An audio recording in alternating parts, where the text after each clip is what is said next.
Nigeria's CPC designation, spotlight on religious freedom, political intrigue, and Africa's big picture. Welcome to the Bold African Voice, BAV, where Africa speaks for itself. I'm your lead host, Ami Callan. Today we examine a global headline shaking Africa's giant. Donald Trump has listed Nigeria as a country of particular concern over alleged genocide against Christians. Is this a stand for religious freedom or a strategic move on the global chessboard? Let's break it down. In late October 2025, the Donald Trump-led U.S. administration moved to designate Nigeria as a country of particular concern, CPC, under the International Religious Freedom Act of 1998, IRFA. The move triggered a political firestorm in Abuja, Washington, and across Africa. Here is a comprehensive analysis, with a critical lens, regional comparison, some light humor, yes, we'll chuckle while we think serious thoughts, and a forward-looking posture, because this doesn't end today. Nigeria said on Sunday it would welcome help from the United States in fighting Islamist insurgents as long as its territorial integrity is respected. That came in response to threats of military action by President Donald Trump over what he said was the ill treatment of Christians in the West African country. Nigeria, a country of more than 200 million people, is divided between the largely Muslim north and mostly Christian south. Islamist insurgents such as Boko Haram and Islamic State West Africa province have wrought havoc in the country for more than 15 years. The groups have killed thousands of people, but their attacks have been largely confined to the northeast of the country, which is majority Muslim. Most of the victims of Boko Haram violence are Muslims. Malik Samuel is a senior researcher at Good Governance Africa in Abuja. It's not helpful to narrow this conflict to narrow it down to religion. Some Christians in Kaduna said they would welcome U.S. support for their communities, but others made clear that they wanted U.S. help, not American decision-making. John Joseph Hayab is the chairman of the Christian Association of Nigeria for the northern part of the country. So let's not be hypocrite in this matter. What some of us will not support is anybody deciding who should be our leader. It's purely a Nigerian thing. The militant groups move between neighboring countries Cameroon, Chad, and Niger, and countering that movement could be one way the U.S. might make the region more secure. This is where Nigeria needs all the help it can get to manage its borders properly, to prevent movement of foreign fighters across borders, but again, to asphyxiate this group by cutting their access to finances and resources. Some experts said the U.S. may require help from the Nigerian military, to which Trump threatened to cut off assistance. That task would be made more difficult given the U.S. withdrew its forces last year from Niger, which borders Nigeria in the north. Happened, the facts, and a few wild claims. On 31st October 2025, Trump announced via his social media platform that Nigeria would be newly classed as a CPC, citing what he described as thousands of Christians being killed, radical Islamists responsible for this mass slaughter. The CPC list is intended to cover countries that engage in or tolerate systematic, ongoing, and egregious violations of religious freedom. Nigerian authorities immediately rejected the premise, saying the claims were exaggerated and the narrative of Christian genocide was inaccurate. U.S. lawmakers had been pushing for this designation for months, e.g. the Ted Cruz-sponsored Nigeria Religious Freedom Act and House Resolution 220 call. So yes, the story as given by the user is rooted in actual events and statements, though some numbers and framing, e.g. exact kill counts, genocide language, are contested. Why this really matters, and why those reading while eating popcorn should pay attention. A. Double whammy implications. 1. Diplomatic tension. Nigeria is Africa's most populous nation, 220 million people, with a roughly even Christian-Muslim split. So being labeled a CPC strains relations, sovereignty talk, and the optics of U.S.-Africa policy. 2. Aid and sanctions loom. Although the CPC listing doesn't automatically trigger sanctions, It gives U.S. officials the legal tools to restrict non-humanitarian aid, impose visa restrictions, and adjust trade benefits. 3. Narrative power. The designation frames Nigeria not simply as a security challenge, but as a religious freedom crisis. That shifts how global media, NGO campaigns, and donors view it, whether or not the underlying violence is purely religious. B. Why Africa watchers should care. The Niger-Chad-Nigeria region is home to complex wars, insurgency, Boko Haram and Islamic State West Africa Province, farmer-herder clashes, secessionist movements, and communal violence. In many cases, religion overlaps with ethnicity, land, power, and climate. If Nigeria is treated as a purely religious case, there's a risk of reinforcing faith versus faith binaries, oversimplifying root causes, and thereby mistargeting solutions. The CPC move raises a question. Will other African states, e.g., the Central African Republic, Uganda, Ethiopia, find themselves next on the list? How will African-led institutions respond? Taking a step back. Critical analysis of the narrative. 1. Thousands of Christians killed, true, but incomplete. The claim that Christians in Nigeria are facing an existential threat has traction among U.S. activists and some Nigerian church leaders, but multiple analysts caution that the violence in Nigeria overwhelmingly affects many communities, including Muslims. Reuters. Data, e.g. the Armed Conflict Location and Event Data Project, indicate that the majority of victims of militant attacks in the Muslim-majority North are Muslims, even if Christians are also targeted. The term genocide has not been widely accepted by international monitoring bodies for Nigeria. Genocide requires intent to destroy a group in whole or in part. Many commentaries say the violence reflects state failure, impunity, and localized insecurity, not a centrally orchestrated campaign of religious elimination. So, yes, there is serious violence and religious freedom concern. But no, the evidence is not yet ironclad for the claim of a systematic Christian genocide, though the debate continues. To mix a metaphor, Nigeria is in the oven, but we're still checking whether it's on high flame or simmering. 2.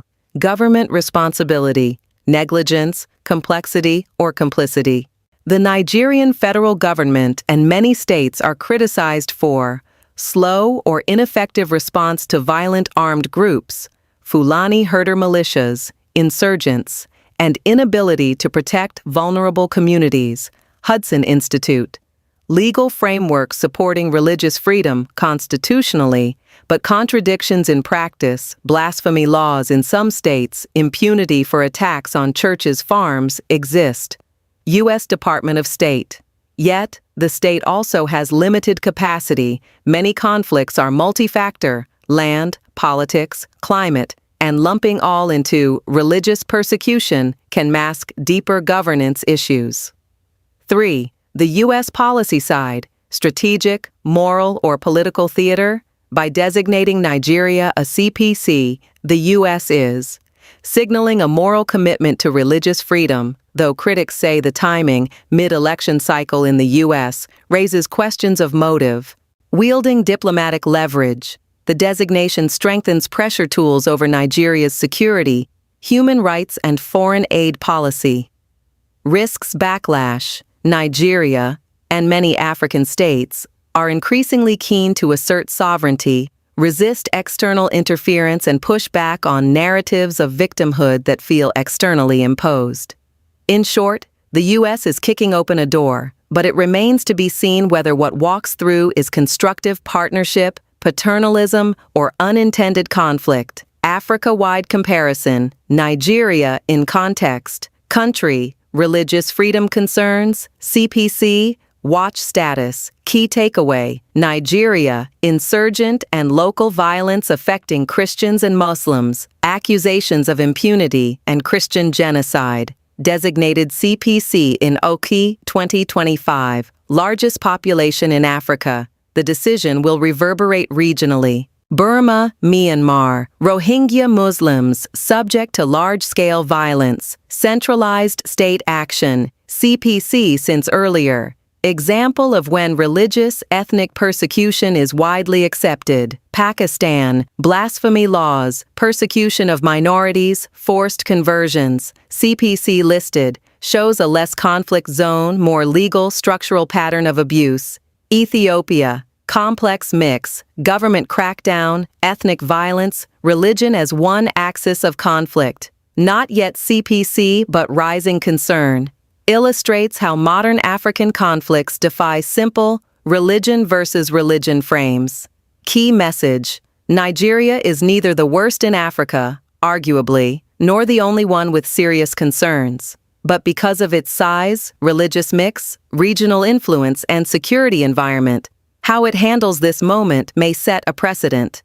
If Nigeria is seen as failing to act, governments in Chad, Cameroon, CAR, or South Sudan may find themselves under even more scrutiny. Forward-looking questions, and yes, with a sprinkling of humor. 1. Will Nigeria respond with serious reform or heavy rhetoric? If Abuja initiates transparent prosecutions, tightens protection of vulnerable sites, and invites independent monitoring, the designation could trigger positive change. If instead the response is, "Thanks Dad USA" and a diplomatic high five, then the problem remains. Note: we prefer action, not just shirt-button slogans. 2. Will the U.S. follow through with the tools?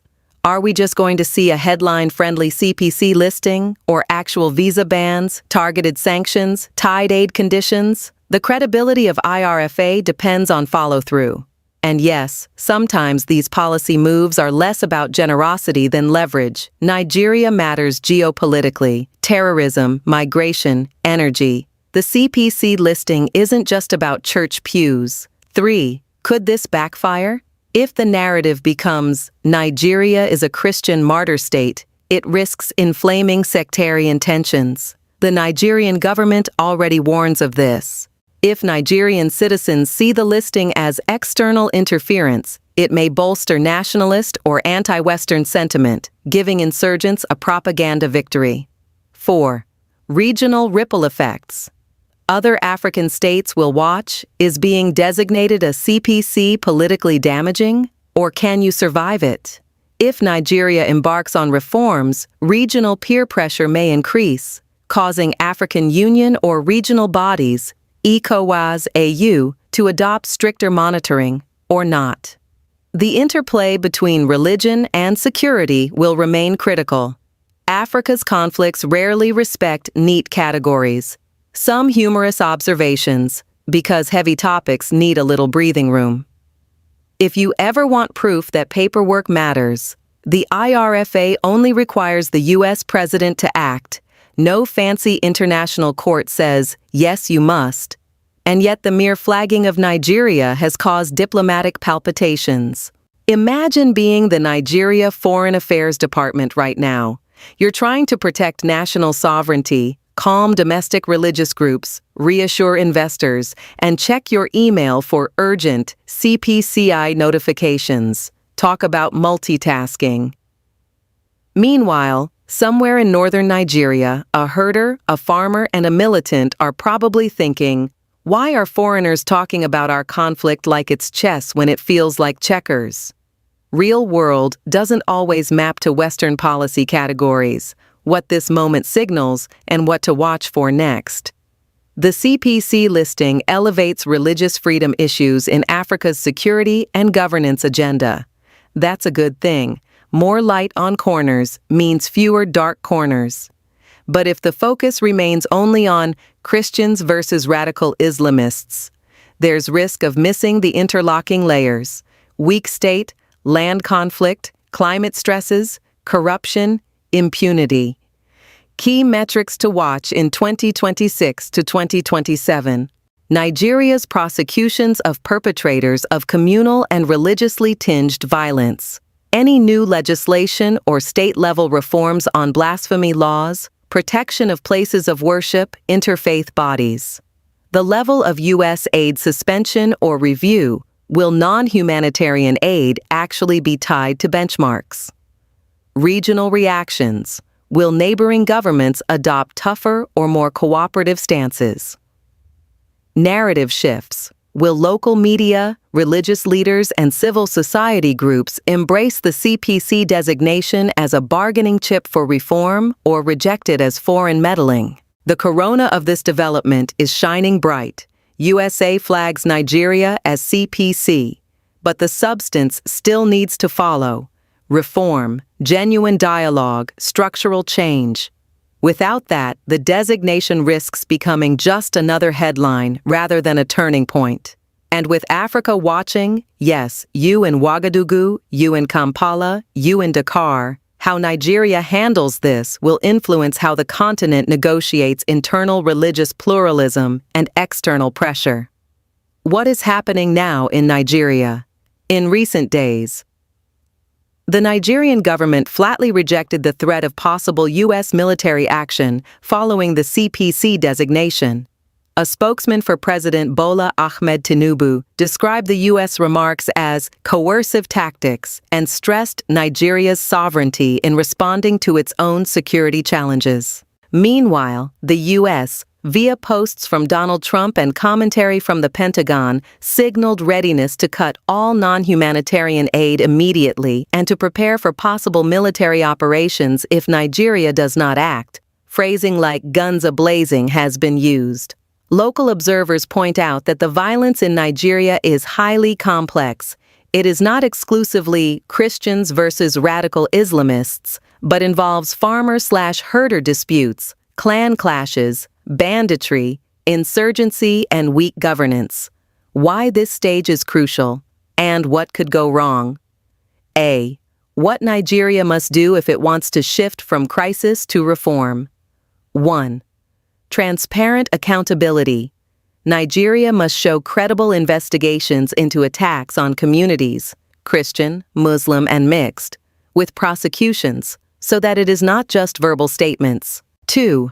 Strengthen community-level protections, because much of the violence happens in rural zones, interfaith hotspots, and zones of pastoral conflict, Fulani herders, farming communities.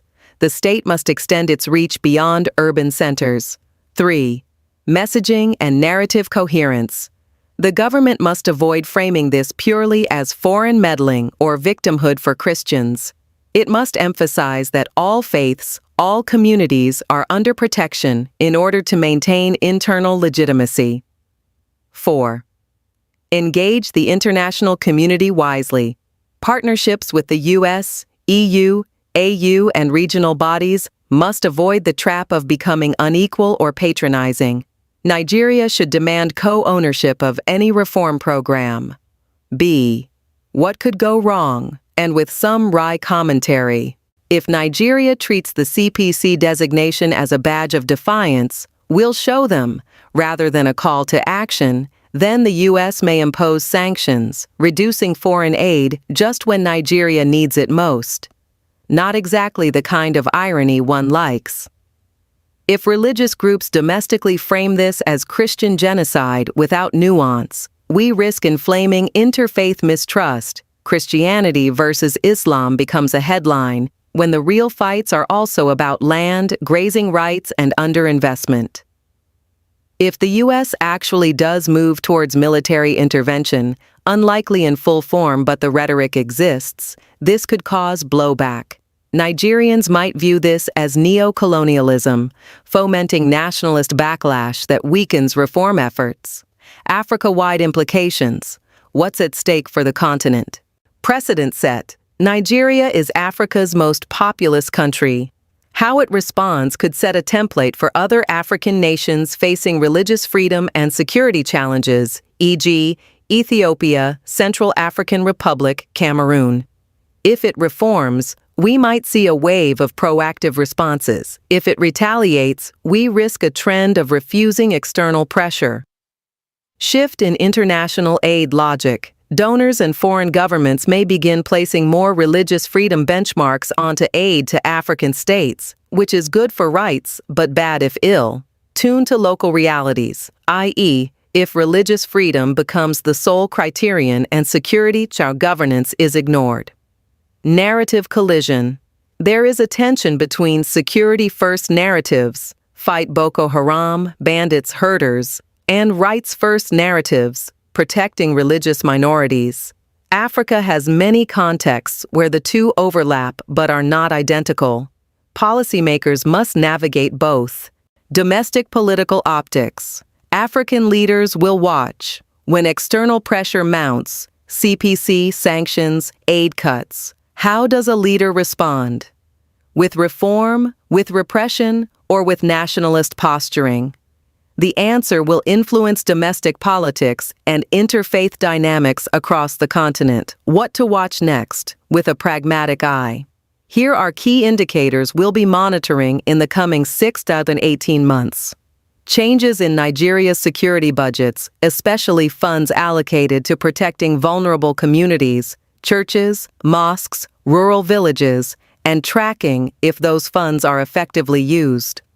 New legislation or policy statements from Nigeria aiming at religious freedom protection, interfaith institutional strengthening, or reforming conflict hotspots, e.g., in the Northwest and center zones. Any public U.S. act of withholding or reducing aid to Nigeria because of the CPC listing, and whether Nigeria manages to negotiate around it or is forced into concessions. Reactions from Nigeria's civil society. Are Christian organizations, Muslim organizations, youth groups cooperating? Do they see this as a chance for common action, or do they line up in sectarian postures? Regional domino effects. Will neighboring countries stake positions? Will the African Union or Economic Community of West African States, ECOWAS, issue statements? Will donor countries, UK, EU, echo the US, or diverge? Domestic public opinion in Nigeria. If average Nigerians feel more protected or feel the external designation imposes threats to their sovereignty, public sentiment will matter. A tiny dash of humor, because we still need it. Imagine the boardroom in Washington. Someone points at the map and says, Nigeria, big country, big problems, big popcorn potential. Then someone else says, yeah, but do we really want to send in the popcorn and the military? Meanwhile, in rural Nigeria, a local herder and farmer might overhear the global debate and shrug, we've been dealing with this for years without Hollywood tweeting about it. Sometimes the gloves of policy are shinier than the boots on the ground. And somewhere in Abuja, a PR advisor is drafting how to say, thank you for your concern, but we'll manage our own mess. Thanks anyway, in diplomatic speak without using italics. Trust me, those italics hurt. Deep structural layers, beyond the headlines. Let's peel back some of the deeper layers that often get lost in the dramatic headlines. Because if you only read the Donald Trump made a strong statement version, you'd miss the real nuts and bolts of what's at stake, how the gears turn, and what might actually move the needle. A. Root causes, land, identity, climate, and religious framing. As the United States Commission on International Religious Freedom, USCIRF, pointed out, part of the issue in Nigeria stems from 12 states and the federal government enforcing blasphemy laws and the government's slow or uneven response to attacks by non-state actors, herders, bandits, insurgents. The clash between herders and farmers, especially in the Middle Belt, has a dense overlay. Access to grazing land, climate stress, shrinking pasture, ethnic and religious identity entangled. For example, many attacks labeled religious are also located in zones where land is contested. The discussion about religious freedom violations, to quote the CPC criteria, includes things like torture, disappearance, denial of right to life, or security.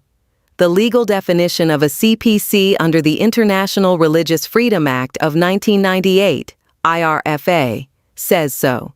The religious freedom narrative is valid and urgent, but if we focus only on religion, we risk ignoring the other structural determinants: weak state presence in vast rural areas, impunity of local armed groups, insufficient security infrastructure, and climate and development-driven pressures. B. Political economy, the interplay of elite capture, external pressure, and sovereignty. Some lobby groups in the U.S. have been pressing for Nigeria's CPC designation for years, e.g., the letter from Nina Shea argued for Nigeria's CPC status because of ongoing, systematic, egregious religious freedom violations. At the same time, Nigeria depends on foreign aid, security cooperation, especially with the U.S., and foreign direct investment. The CPC designation signals a shift. The U.S. is signaling, "We view your religious freedom record as a serious concern, and we may attach consequences." But sovereignty matters. Nigeria's government insists that external interventions or designations must respect its constitutional agency. The recent Nigerian reaction said the claim of Christian genocide is inaccurate and unreflective of the true security situation, and affirmed religious freedom for Christians is intact while highlighting the complexity. So you have a political economy negotiation, external actors, U.S., NGOs, international religious freedom advocacy groups, pushing disclosures, pressure, designations. Internal actors, Nigerian government, local religious groups, regional governors, wary of external stigma or pressure being perceived as interference. Local victims often stuck in the gap. C. Implications for governance and state capacity. The CPC designation thus becomes a governance litmus test. Can Nigeria strengthen institutions, protect vulnerable communities, prosecute perpetrators, reduce impunity, and show credible reform? Failure here means the designation risks becoming symbolic rather than transformative. Governance also means regional federal coordination. Nigeria is a federation of 36 states plus the Federal Capital Territory. Some states operate Sharia courts, some enforce blasphemy laws. There is variation in how religious freedom protections are implemented. This unevenness complicates national reform. In broader terms, the reform agenda would ideally include early warning systems for violence in mixed community zones, land use reform to reduce herder-farmer conflict, security sector reform to protect vulnerable villages, and civilian protection programs that recognize the multi-faith nature of victims. Africa-wide echoes, how Nigeria's case resonates on the continent. When Nigeria, the continent's most populous country, faces a CPC designation, other African states watching will ask, if Nigeria can be flagged for religious freedom violations, can we be next? That potential creates both incentives and anxieties. In countries like Ethiopia or Central African Republic, we see conflicts where religious, ethnic, land, and governance factors overlap.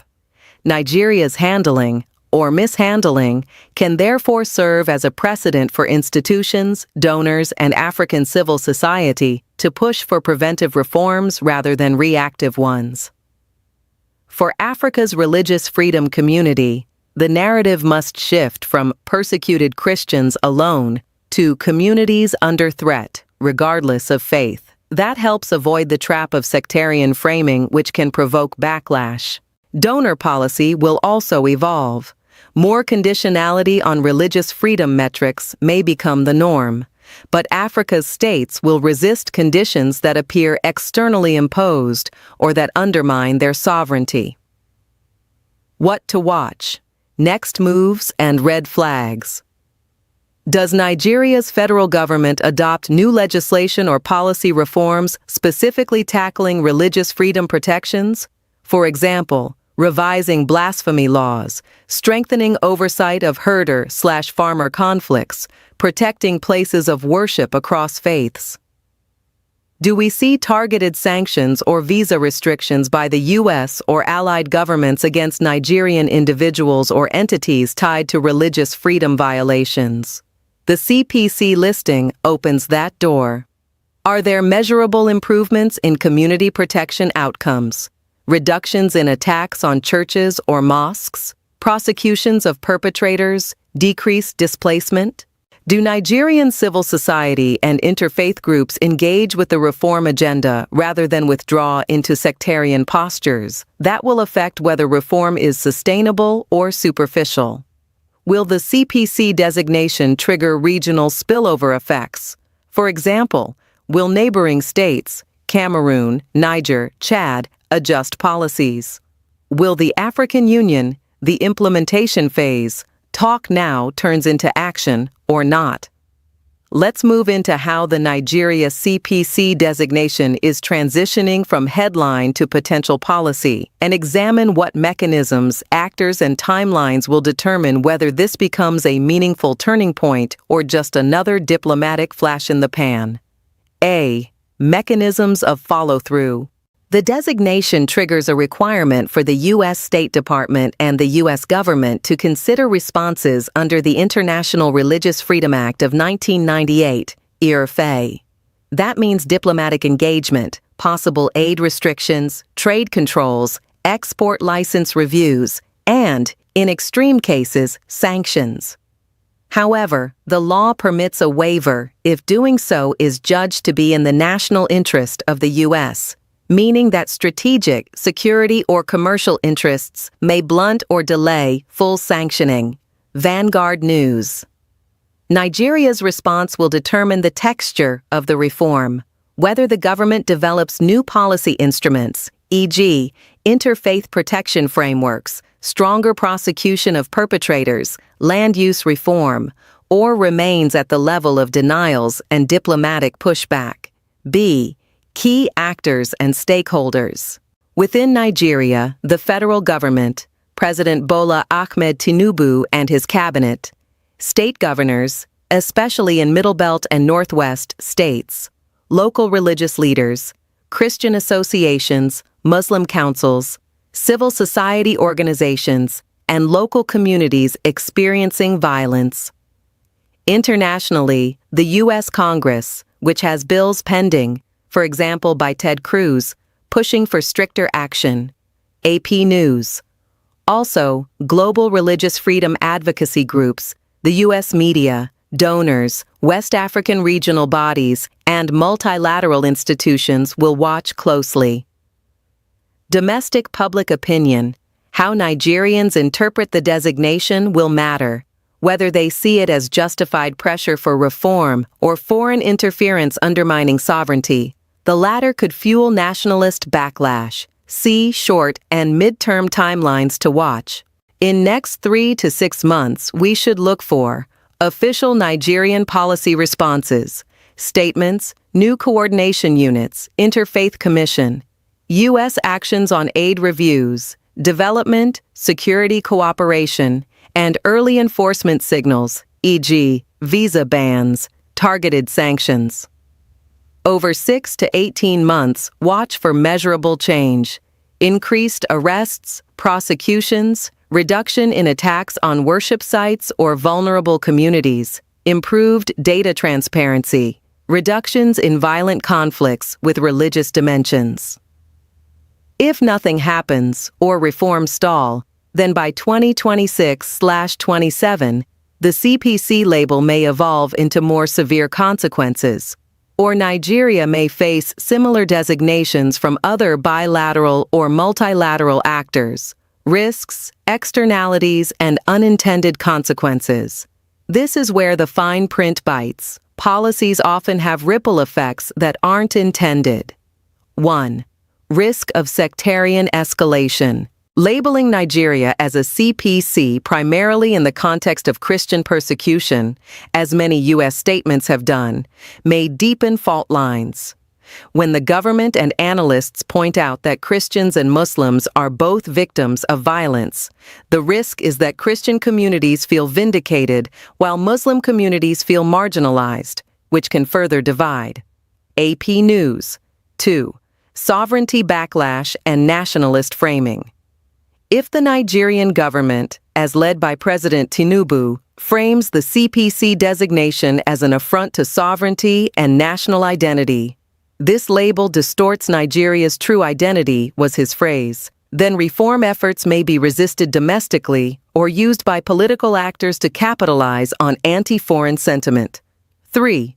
Aid trade consequences. While aid restrictions may be used as leverage, abrupt cutoffs risk hurting vulnerable populations and may shift blame onto donors rather than local reformers. If aid is cut without a supportive local reform agenda, the state's capacity to protect communities goes down, which may worsen outcomes. The stick, without a carrot, can backfire. 4th, oversimplification of conflict dynamics. If the narrative remains Christian genocide by radical Islamists without recognizing the complexity of farmer-herder disputes, ethnic conflicts, climate stress, governance failures, then solutions will remain shallow. Several analysts emphasize that many victims in Nigeria are Muslims and that violence is geographic rather than purely religious. Politico. Oversimplified policies can mistarget funding, capacity building, and fail to address root causes. How this fits into the big African picture. Let's map how Nigeria's CPC saga resonates broadly across the continent. Precedent setting. Nigeria is not only Africa's most populous nation, but also a regional heavyweight in West Africa. How Nigeria responds will signal to other African states, e.g., Ethiopia, Central African Republic, Cameroon, what external designations mean in practice. Shifting donor architecture. Donor countries and multilateral agencies may increasingly embed religious freedom metrics in their governance/peace-building programming, not just for Nigeria, but more broadly. That can be positive if localized, negative if top-down and insensitive to context. Narrative competition. One side pushes persecuted Christians.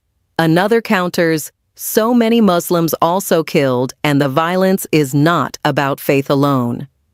Africa's civil society and faith-based organizations will have to navigate these frames, risking polarization unless there's a push for inclusive language. Communities under threat. Security governance nexus. Africa's conflicts are rarely just religious persecutors versus believers. Often they are weak state plus land competition plus identity plus climate plus extremist affiliate. Nigeria's experience may help shape frameworks that integrate religious freedom work into broader stability and governance programs. Borrowing solutions, lessons from elsewhere, and adaptable tactics.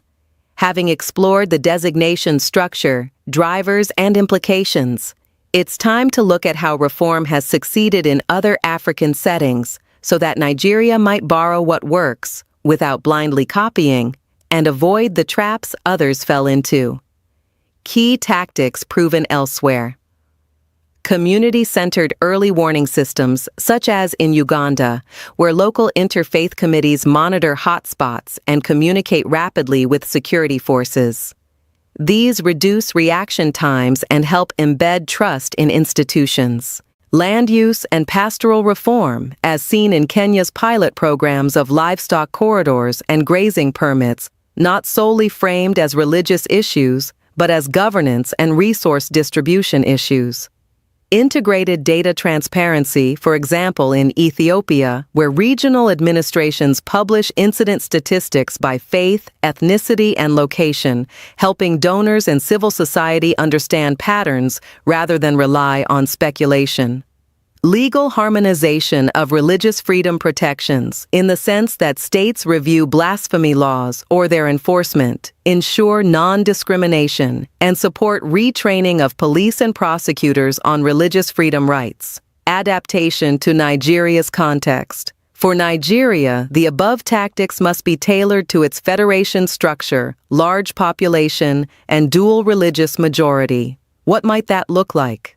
Create state-level religious freedom units in key conflict states, Middle Belt, Northwest, that collaborate horizontally across states and vertically with federal agencies.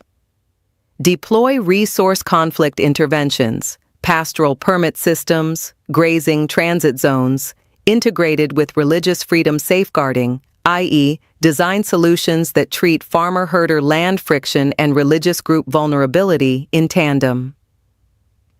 Build a transparent incident reporting platform, federal plus state, that logs violence by village, in community, sectarian dimension, if any, actor type, insurgent, bandit, farmer/herder, so donors, media, and local communities can track progress. Re-examine legal tools and enforcement culture. Ensure that blasphemy laws, especially in states with dual systems, are reviewed. Law enforcement and judiciary actors receive interfaith and rights training, and victim witness protection is strengthened. Support interfaith dialogue and joint community protection pacts. Encourage Christian and Muslim leaders in at-risk zones to jointly sign local commitments, speak publicly about shared vulnerability, and press state actors for protection, which helps contain the us versus them framing. Advice to African leaders. To all African heads of state, ministers, governors, and local traditional authorities. 1. Own the narrative. Don't let external actors define your country's story. Speak truthfully about your country's challenges, elevated by violence, but also about the multi-faith, multi-cause nature of the threats you face. 2. Act visibly and credibly. Citizens and external partners will judge you on whether incidents are investigated, perpetrators prosecuted, and victims rehabilitated. Delay or denial will erode both trust and foreign support. 3. Integrate religious freedom safeguards with security policy. Religious freedom is not merely a faith issue, but a core part of governance, rule of law, resource allocation, and human security. Treat it as such. 4. Prioritize prevention over reaction. Invest in early warning systems, community resilience, local diplomacy, and land resource governance before full-blown crises take hold. Prevention is cheaper and less destructive than cure. 5. Reject reductive framing. Violence on the continent is seldom monocausal. Be careful with labels like Christian genocide or Islamist genocide if the facts don't align. Such language may inflame tensions, derail reform, and invite external intervention. 6. Be proactive with external partners. If a major donor flags your country, like the US CPC list, engage proactively. Ask, how can we show progress and meet benchmarks, rather than react defensively? Sovereignty and cooperation are not opposites. Summary of key messages. The designation of Nigeria as a country of particular concern, CPC, by the U.S. signals a major diplomatic flashpoint. The core issue is religious freedom violations, but in Nigeria the violence is multi-layered. Land/resource conflict, ethno-religious tension, weak state presence, insurgency. Reform must go beyond headlines and address structural governance, legal enforcement, community protection, and interfaith cooperation.